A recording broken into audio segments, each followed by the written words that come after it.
ฮัลโหลสบายดี FC ส่อง YouTube โคเคนเล้าล่อเลิร์นนิ่งทั้งหลายเช่นเคย EP นี้มาพบกับข้าพเจ้าเช่นเคยเนาะมื้อนี้สิได้มาอธิบายเกี่ยวกับ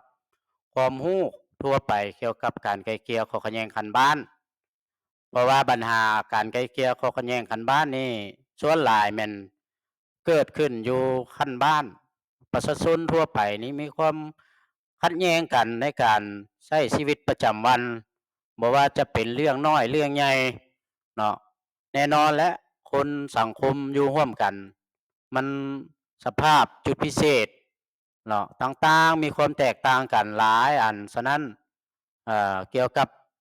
ระบบกรรมสิทธิ์ที่เกิดขึ้นในปัจจุบันนี้บ่ว่าจะเป็นบวกกับสภาพเศรษฐกิจที่มีการแข่งขันปั่นแต่งกันมีการแย่งแย่งสิ่งดีสิ่งเด่นกันเพื่อความเอาตัวรอดอันนี้เป็นวัฏจักรของสิ่งที่มีชีวิตทุกประเภทบ่ว่าแต่คนสัตว์ก็คือกันเนาะเมื่อมีผลประโยชน์เกิดขึ้นล่ะต่างฝ่ายก็ต่างอยากได้ผลประโยชน์เนาะพาให้เกิดมีข้อขัดแย้งกันหลายเงื่อนไขหลายสาเหตุที่ได้เกิดขึ้นอยู่กับบ้านเนาะเพราะฉะนั้นในนโยบายของภาครัฐคันเทิงเพิ่นก็ได้เห็นความสำคัญของเวียงงานนี้เพิ่นจึงได้มีการออกนิติกรรมที่เก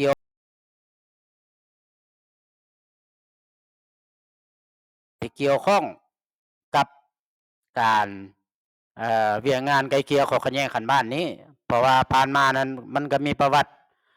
ความเป็นมาอันยาวนานเด้สำหรับเวียงงานนี้นี่เนาะเอ่อก่อนสมัยดึกดำบรรพ์พู้นแหละเนาะสังคมลาวเฮาตั้งแต่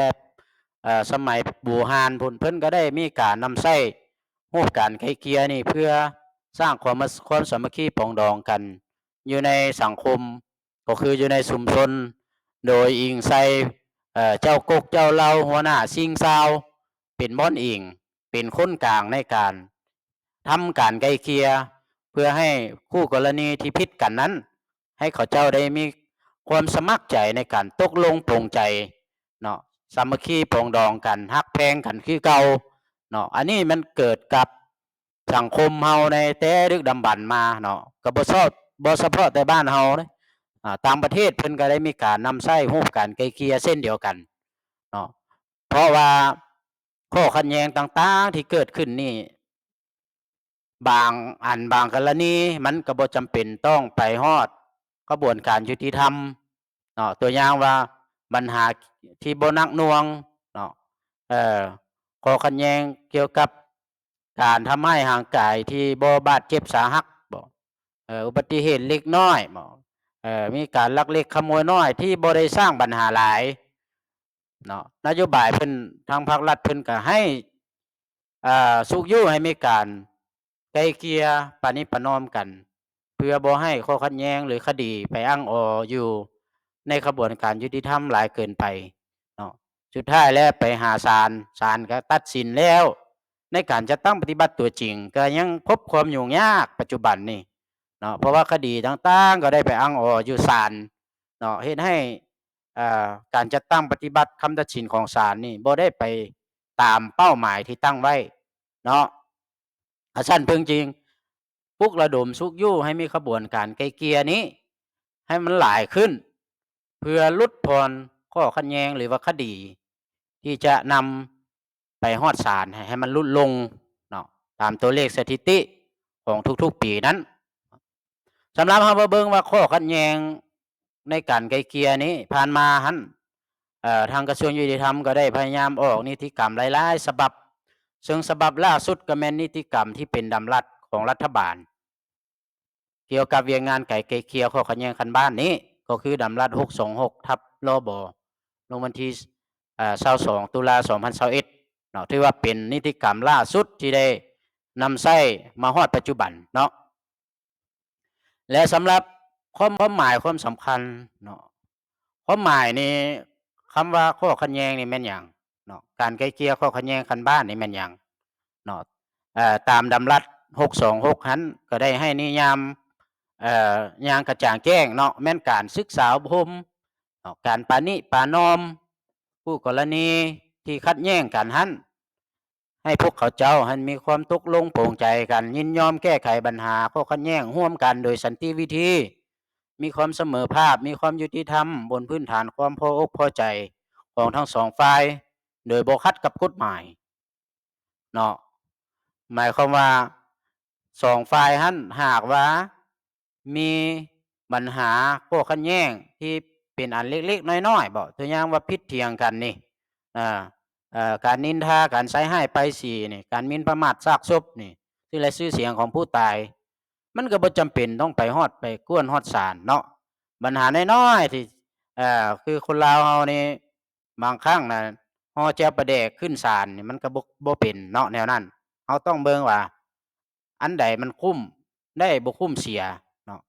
เฮาได้เฮาชนะไปฮอดศาลมีผู้แพ้ผู้ชนะแต่ว่าอันที่เฮาเสียแม่นหยังเสียความรักความแพงความสามัคคีอ่าเมื่อเอาเรื่องเอาความกันแล้วฮอดกวนฮอดศาลแล้วเบิ่งหน้ากันบ่ได้อันนี้มันก็เป็นปัญหาที่เกิดขึ้นดีกว่าเฮามาปีนหน้าใส่กันล้มกันดีๆอันใดมันบ่คักบ่แน่ก็ผ่อนสั้นผ่อนยาวให้กันเนาะตัวอย่างว่าที่ดินนี่ลักยับเอาดินดอนถอนหญ้ากันนี่เล็กๆน้อยๆนำเม็ด2เม็ดนี่หน้าที่2คน2ฝ่ายหั้น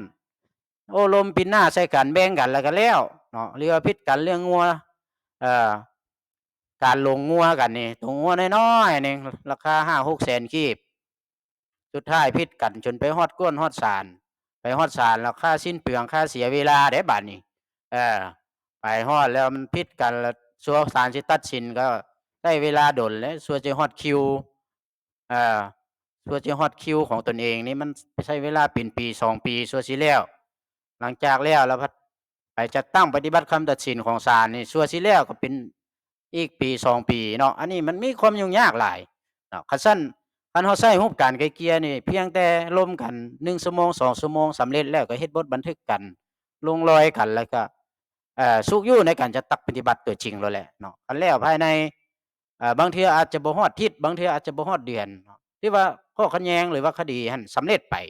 อันนี้มันก็เป็นการดีเนาะอยากให้บรรดาท่านเข้าใจแนวนั้นอันนี้แม่นความหมายเนาะสำหรับความสำคัญนี่แม่นหยังความสำคัญในการไกลเกลี่ยนี่มันก็ประกอบมี1แม่นประกอบส่วน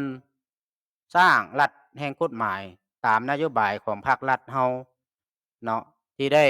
วางเป้าไว้ให้สร้างเป็นรัฐแห่งกฎหมายรัฐแห่งกฎหมายนี่มันรัฐแนวใดรัฐแห่งกฎหมายนี่ภาษาอังกฤษเขาเอิ้นว่า Rule of Law Rule of Law นี่หมายความว่ารัฐที่คุ้มครองโดยระเบียบกฎหมายอย่างเข้มงวด อย่างเข้มงวดเนาะยกตัวอย่างคือประเทศที่เขาเจ้าพัฒนาแล้วนี่เขาเจ้าเป็นประเทศที่เป็นรัฐแห่งกฎหมายแล้วหมายความว่าเขาเจ้าคุ้มครองด้วยกฎหมายโดยเด็ดขาดเนาะ ถือว่าทุกปัญหาเนาะทุกการคุ้มครองของสังคมนี้แม่นอิงใช้กฎหมายเป็นหลักบ่มีการผ่อนปลนบ่มีการเอ่อ ผ่อนสั้นผ่อนยาวในเรื่องกฎหมายนี่ผิดก็คือผิดถูกก็คือถูกเนาะเอ่อกฎหมายนี่มีความเสมอภาคต่อหน้ากฎหมายบ่ว่ามีตำแหน่งสูงตำแหน่งน้อยทุกคนมีสิทธิเสรีภาพเนาะและมีความเสมอภาคต่อหน้ากฎหมายหมดทุกคนเนาะอ่าความสำคัญในที่1ไดประกอบส่วนในการสร้างรัฐแห่งกฎหมายตามนโยบายของพรรครัฐและอ่อันที่2อันที่2นี่แม่นเพื่อเป็นการปกปักรักษาสุขอยู่ส่งเสริมวัฒนธรรมฮีตของประเพณีอันดีงามของชาติมูลเชื่อความรักความแพงความสามัคคีปรองดอง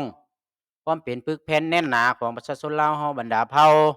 พร้อมเดียวกันนั้นก็เป็นการประกอบส่วนในการสร้างความสงบและความเป็นระเบียบเรียบร้อยอยู่ในสังคมของพวกเราให้มันดีนี่อันนี้แม่นความหมายหลักๆของการไกลเกลี่ยเนาะและจุดประสงค์ของการไกลเกลี่ยนี่เพื่อหยังอันที่1แม่นเพื่ออ่าไกลเกลี่ยข้อขัดแย้งเนาะไกลเกลี่ยนี่การประนีประนอมนั่นแหละ ปัญหาเล็กน้อยเบาบางที่บ่ยุ่งยากสับสนให้สิ้นสุดลงบนพื้นฐานของระเบียบการถูกต้องตามกฎหมายเด้เนาะข้าพเจ้าจะขยายความตัวนี้คำว่าถูกต้องตามกฎหมายนี่แม่นแนวใดหมายความว่าถึงว่าคู่กรณีนั้นจะมีความตกลงปลงใจกันสามัคคีปรองดองกันพออกพอใจกันแต่ว่าการตกลงกันนั้นก็ต้องอยู่บนพื้นฐานของกฎหมายเนาะยกตัวอย่างว่าอ่ามีกรณีการไกล่เกลี่ยปัญหาเกี่ยวกับการเลี้ยงลูกเนาะปัญหาเกี่ยวกับการเลี้ยงลูกของคู่ผัวเมียในบางชนเผ่าเนาะในบางชนเผ่าของประชาชนลาวเฮานี้ยังถือกันฮีดของประเพณีหั้นที่ว่าถือฮีดของประเพณีหลายกว่ากฎหมายเนาะบางฮีดของของชนเผ่านี่บางเทื่อนั้นลูกผู้ชายให้อยู่นำผู้ชายลูกผู้หญิงให้อยู่นำผู้หญิงเด้เนาะหรือว่าเจ้ากกเจ้าเลาหัวหน้าชิงเซาเป็นผู้เป็นกลางในการไกล่เกลี่ยแต่ว่า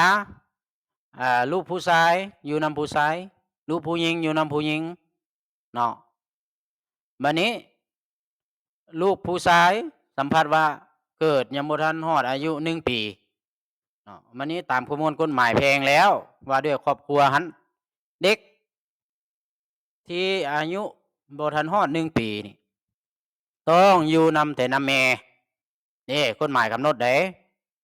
บัดนี้ชนเผ่าเฮาเนาะประเพณีฮีดคองเพราะว่าลูกผู้หญิงอยู่กับผู้หญิงลูกผู้ชายอยู่กับผู้ชายบัดนี้มันเกิดมีปัญหาว่าลูกผู้ชายอายุยังน้อยเพราะฉะนั้นกฎหมายจึงปกป้องเด็ก เพื่อบ่ให้เด็กหั้น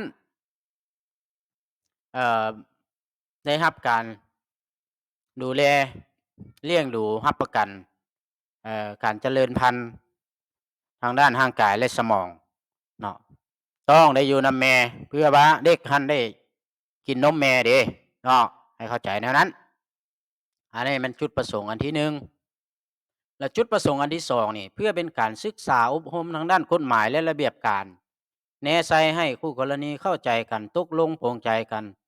ซ้องหาทางออกร่วมกันโดยสันติวิธี อันนี้เป็นจุดประสงค์อันที่2และจุดประสงค์อันที่3แม่นเพื่อสร้างความสามัคคีปรองดองระหว่างสมาชิกครอบครัวคู่กรณีและประชาชนภายในบ้านบางเทื่อกับประชาชนอยู่ในบ้านเดียวกันผิดกันบางเทื่อกับประชาชนอยู่บ้านคนละบ้านผิดกันเนาะดินให้ดินนาติดกันแต่ว่าอยู่คนละบ้าน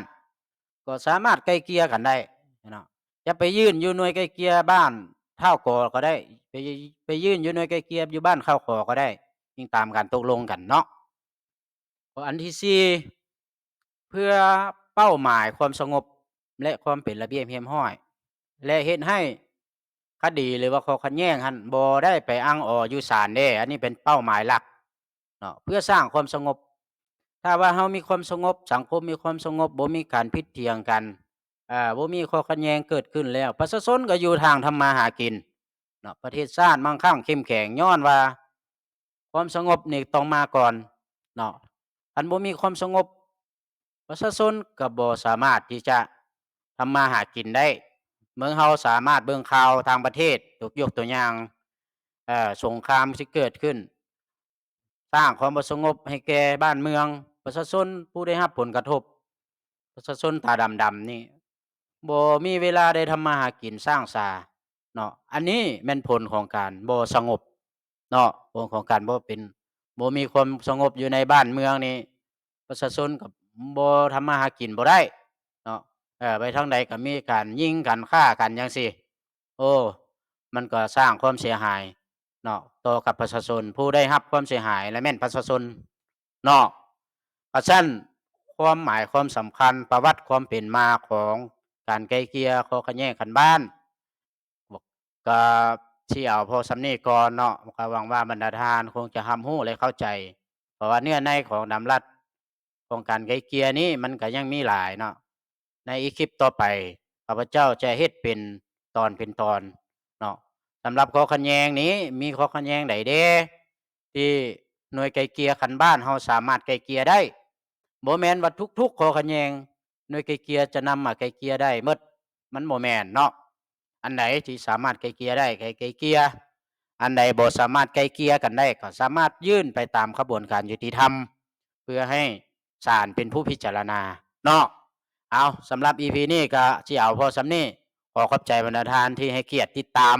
และก็อย่าลืมกดไลก์กดแชร์กด Subscribe เพื่อจะได้ติดตามช่องยูทูบของโคเคนเรียนรู้กฎหมายลาวไปนำกันเนาะสำหรับมื้อนี้ขอกล่าวคำว่าสบายดี